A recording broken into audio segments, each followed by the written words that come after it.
Del Evangelio de San Juan. En aquel tiempo, cuando Jesús terminó de hablar, los judíos cogieron piedras para apedrearlo. Jesús les dijo: he realizado ante ustedes muchas obras buenas de parte del Padre. ¿Por cuál de ellas me quieren apedrear? Le contestaron los judíos: no te queremos apedrear por ninguna obra buena, sino por blasfemo, porque tú, no siendo más que un hombre, pretendes ser Dios. Jesús les replicó: ¿no está escrito en su ley, yo les he dicho, ustedes son dioses? Ahora bien, si ahí se llama dioses a quienes fue dirigida la palabra de Dios, y la Escritura no puede equivocarse, ¿cómo es que a mí, a quien el Padre consagró y envió al mundo, me llaman blasfemo porque he dicho, soy hijo de Dios? Si no hago las obras de mi Padre, no me crean, pero si las hago, aunque no me crean a mí, crean las obras, para que puedan comprender que el Padre está en mí y yo en el Padre. Trataron entonces de apoderarse de él, pero se les escapó de las manos. Luego regresó Jesús al otro lado del Jordán, al lugar donde Juan había bautizado en un principio, y se quedó allí.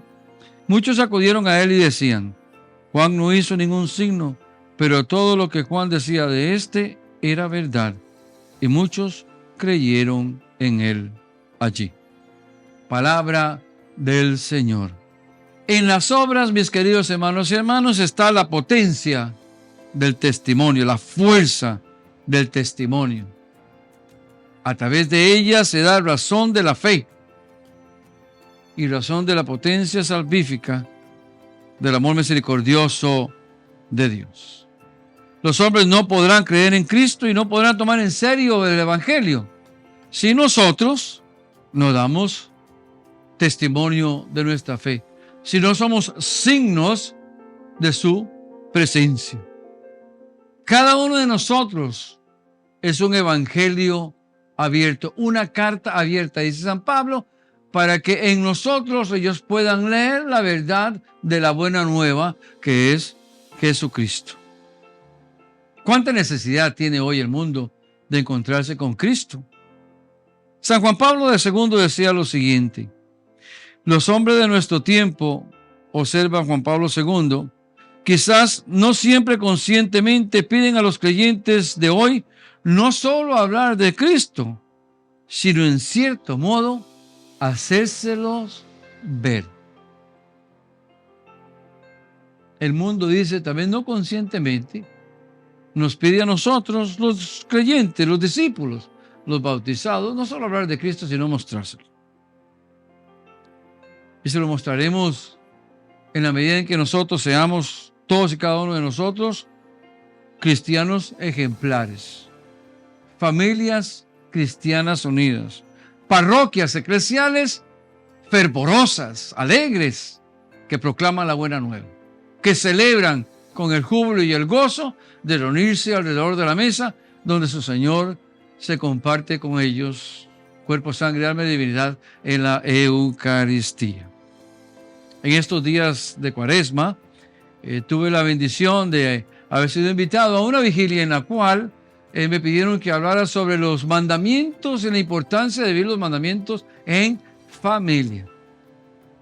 En otro momento me invitaron a otra parroquia para que fuera a hablar sobre la vida moral y cuál es el propósito de ella.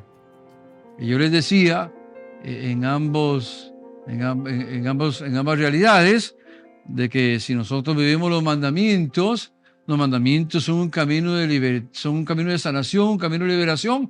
Es una forma a través de la cual Dios, nosotros le decimos al mundo, nos distinguimos del resto del mundo como cristianos, como el pueblo nuevo de Dios, como esa nueva creación de la cual hablábamos ayer. Porque los mandamientos están dirigidos 3 a Dios y 7 digamos de cómo relacionarnos entre nosotros. Es un camino de libertad.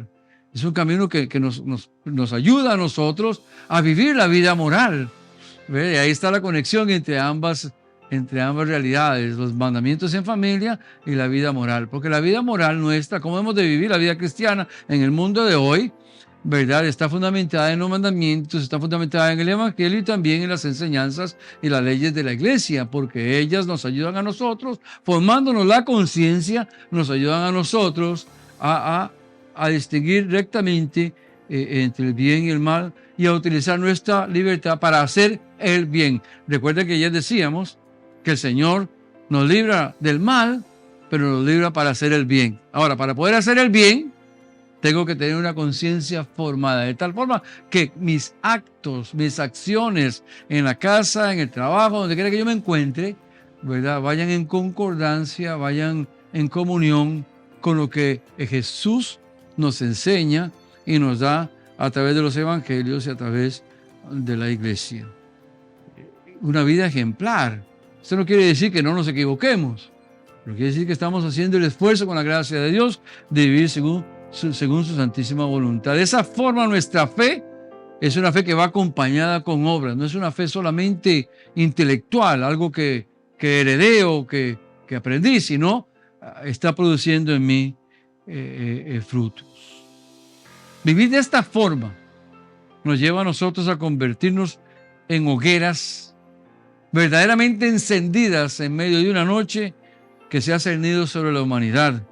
Hogueras que iluminan el caminar del ser humano, del hombre y la mujer, que iluminan el caminar de las familias, que iluminan el caminar de todos aquellos que buscan también la libertad, de todos aquellos que buscan a aquel que es el camino, la verdad y la vida.